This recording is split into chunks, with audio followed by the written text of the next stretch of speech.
Hi friends, welcome to Tati Kanaka vlogs. Today video veg kurma. దానికి కావాల్సినవి ఉల్లిపాయలు ఇలా సన్నగా పొడుగ్గా కట్ చేసుకోవాలి. జీలకర్ర హాఫ్ టీ స్పూన్, ఒక 5-6 వెల్లుల్లి, ఉడికించి పెట్టుకున్న బంగాళదుంప, క్యారెట్, బఠానీ, మిల్ మేకర్ వాచుకుని పెట్టుకోవాలి. గరం మసాలా, కారం, నూనె, రాళ్ళుప్పు. ముందుగా ఇప్పుడు మనకి దీనికి కావాల్సింది ఒక జార్లో ఉల్లిపాయలు, వెల్లుల్లి, జీలకర్ర వేయాలి. ముందుగా మిక్సీ జార్ తీసుకొని దాంట్లో ఉల్లిపాయ, వెల్లుల్లి, జీలకర్ర వేసి కొంచెం రాళ్ళుప్పు, కొంచెం కారం, హాఫ్ టీ స్పూన్ కారం, కొంచెం గరం మసాలా వేసి మెత్తగా పేస్ట్ చేసుకోవాలి, మిక్సీ పట్టుకోవాలి.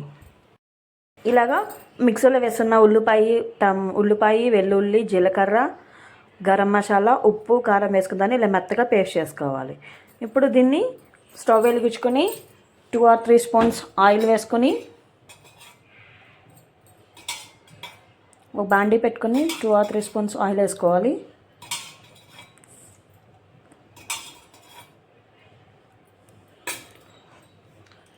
ఆయిల్ వేసాక ఈ పేస్ట్ అంతా మనం మిక్సీ పట్టుకున్న పేస్ట్ అంతా దీంట్లో జార్లో అలా బాండీలో వేసేసుకోవాలి. ఇది పచ్చివాసన పోయేంత వరకు ఉడికించుకోవాలి ఫ్రెండ్స్.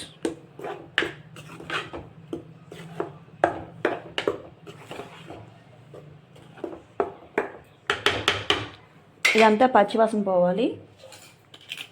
మూత పెట్టేసుకుందాం. మూత పెట్టేసుకొని మీడియంలో పెట్టుకొని పచ్చివాసన అంతా పోయేటట్టు చూసుకోవాలి. చూద్దాం ఫ్రెండ్స్, పచ్చివాసన పోయిందో లేదో. మంచి స్మెల్ వస్తుంది, పచ్చివాసన పోయింది. ఇప్పుడు ముందుగా ఉడికించి పెట్టుకున్న బంగాళదుంప, క్యారెట్, బఠానీ అలాగే మిల్ మేకర్ కూడా వేద్దాం. ఇందులో బంగాళదుంప, బఠానీ, క్యారెట్ వేస్తున్నాను.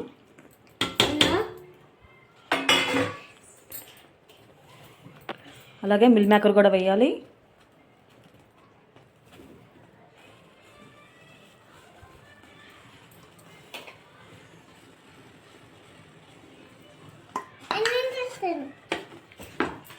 బాగా కలుపుకోవాలి.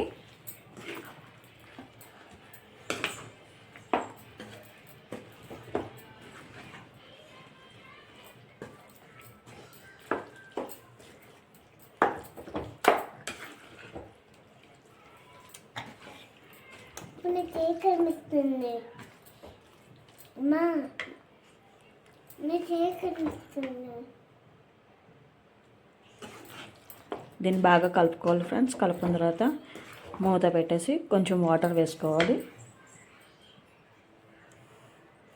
ఒక హాఫ్ టీ గ్లాస్ వాటర్ పోసుకోవాలి. బాగా కలుపుకోవాలి.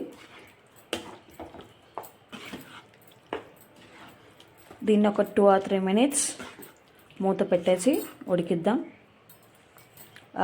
ఆనియన్ పేస్ట్ అంతా దీనికి బాగా పట్టాలి మసాలా.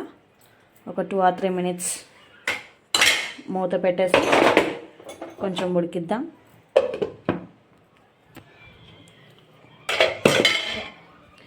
చూద్దాం ఫ్రెండ్స్, మగ్గిపోయింది బాగా. ఇదే మసాలా అంతా దానికి పొటాటోకి, క్యారెట్కి, బఠానీ, మిల్ మేకర్కి అంతా పట్టేసింది. దీనికి ఏమైనా సరిపోకపోతే కనుక సాల్ట్ కానీ మసాలా కానీ యాడ్ చేసుకోవచ్చు ఇప్పుడు కూడా.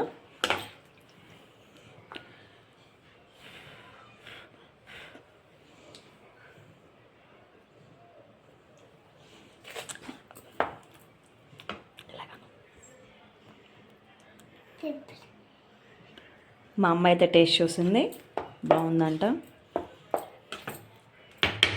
లాస్ట్లో కొత్తిమీర యాడ్ చేసుకొని గార్నిష్ చేసుకుందాం.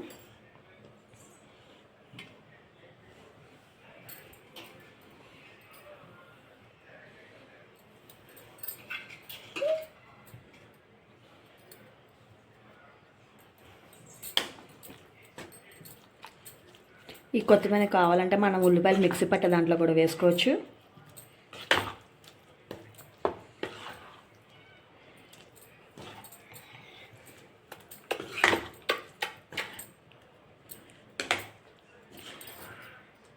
ఇది రెడీ అయిపోయింది. ఈ కర్రీ చపాతీలోకి fried rice side dish fried రైస్లో కూడా బాగుంటుంది. మసాలా కుర్మా చేసుకుంటాం కదా, అందులో ఇది కూడా బాగుంటుంది. అందులోకి ట్రై చేసి చూడండి. నచ్చితే లైక్ చేయండి, కామెంట్ చేయండి. Please subscribe my YouTube channel. Thank you very much. Bye bye. Please subscribe to YouTube channel. Thank you. Bye.